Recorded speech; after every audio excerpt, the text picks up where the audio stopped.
Can happiness exist in solitude? Is it possible to find contentment in the company of oneself? Imagine a man named John, living in a world that is seemingly filled with laughter, cheer, and companionship, yet he feels utterly alone. He spends his days in a state of disconnect, deeply absorbed in his own thoughts, his own loneliness. John's workdays are a blur of disengagement. He finds himself unable to concentrate, his mind incessantly circling back to his solitude. He feels misunderstood, alone in a crowd, a stranger even to his own family and friends. In search of company, John wanders into a bar after work. He hopes to find connection, perhaps a new friend, maybe even a spark of romance. But instead, he finds himself drowning further in his solitude. The laughter and camaraderie around him amplify his loneliness, making him feel even more out of place. Back home, he seeks refuge in his bed, but sleep eludes him. The silence of the night amplifies his thoughts, and his loneliness weighs heavier.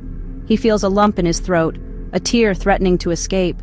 But then, a new dawn arrives, bringing with it a fresh perspective. John awakens with a newfound realization. He realizes that his happiness doesn't need to be tethered to the presence of others. He can find joy within himself. Embracing his independence, John begins to explore his interests. He immerses himself in books, finding friends in fictional characters. He pours his heart into writing, expressing his thoughts, his fears, his dreams on paper. He loses himself in the melody of his music, finding comfort in the rhythm. He devotes time to a local animal shelter, finding companionship in the innocent eyes of animals.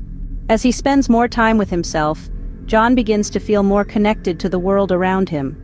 He realizes that he doesn't need to be surrounded by people to feel loved and accepted. He learns to appreciate his own company, to cherish his solitude. In the end, we find John walking his dog in the park. He is surrounded by people, but he is content in his solitude. He has found happiness within himself, in his own company. He is no longer the lonely man lost in his thoughts, but a man who has found peace and contentment in his own solitude. He has discovered that happiness can indeed exist in solitude, and that it is possible to find contentment in the company of oneself.